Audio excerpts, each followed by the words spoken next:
बच्चों का खेलने में जरा भी दिल नहीं लग रहा था। फैजान उनके ग्रुप का सबसे खास मेंबर था। वो पिछले कई हफ्तों से खेलने नहीं आ रहा था। आज भी वो नहीं आया तो बच्चे दुखी होकर घास पर बैठ गए। निहाल ने कहा, मुझे नहीं लगता कि फैजान अब कभी हमारे साथ खेलने के लिए आएगा। करमू काका बता रहे थे कि उसके पापा का प्रमोशन हो गया है, वो एक बड़े ऑफिसर बन गए हैं। भला वो अब हमारे साथ क्यों खेलने आएगा? लेकिन इससे उसका क्या लेना देना? असलम ने पूछा। इस पर फाइक ने कहा, लेना देना क्यों नहीं है?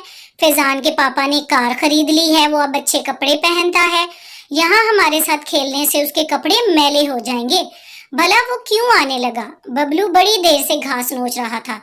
उसने अपनी खामोशी तोड़ी और कहा, ये सब तो ठीक है, लेकिन वो घर में किसके साथ खेलता होगा? उसके लिए एक अच्छी सी गेंद है, उसके पास कंप्यूटर है, वो तरह तरह की कंप्यूटर गेम्स खेलता है, और हाँ, उसके पास ढेर सारी कहानियों की किताबें भी हैं। इतना कुछ होते हुए उसे यहाँ हमारे पास आने की जरूरत ही क्या है? क्यों ना हम खुद किसी दिन उसके घर चले? वामिक ने बबलू की बात का जवाब दिया। हाँ हाँ, ये ठीक रहेगा। वामिक की बात पर सबने इत्तेफाक किया। दूसरे दिन मौका पाकर वो सब फैजान के घर जा पहुंचे। इस वक्त वो घर में अकेला ही था। करमू काका बाहर फूलों को पानी दे रहे थे।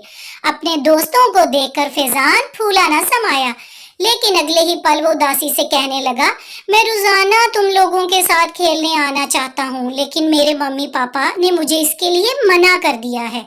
उन्हें पार्टियों में जाने से फुर्सत नहीं और मैं यहाँ अकेला पड़ा बोर होता रहता हूँ।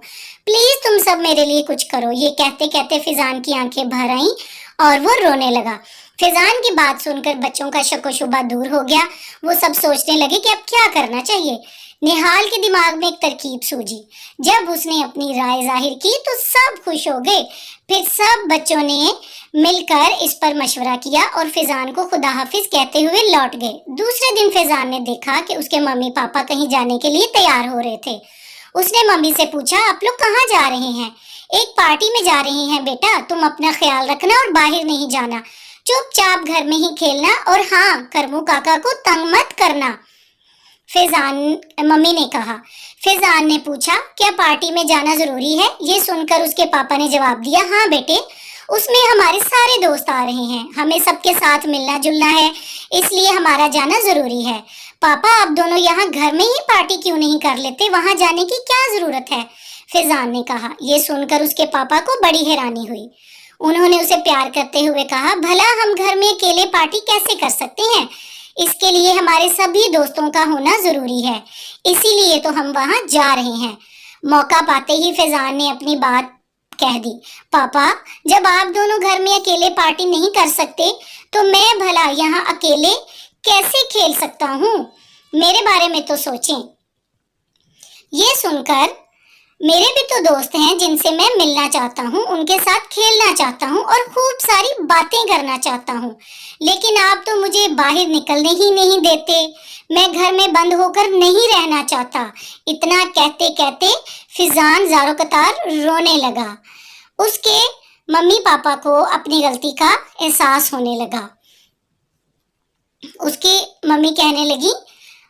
मम्मी उसके पास आई और उसके सर पर हाथ फेरते हुए बोली, हमसे बड़ी भूल हो गई बेटा, आज से तुम रोज अपने दोस्तों के साथ खेलोगे। तभी करमू काका ने आकर कहा, फैजान बेटा, आपके दोस्त बाहर खड़े आपका इंतजार कर रहे हैं, जाएं आप उनके साथ जाकर खेलें। इतना सुनकर वो बाहर की तरफ दौड़ा। बच्चे दोहरी खुशी के साथ खेल रहे थे, क्योंकि आज उनके ग्रुप का खास मेंबर उनके साथ खेल रहा था।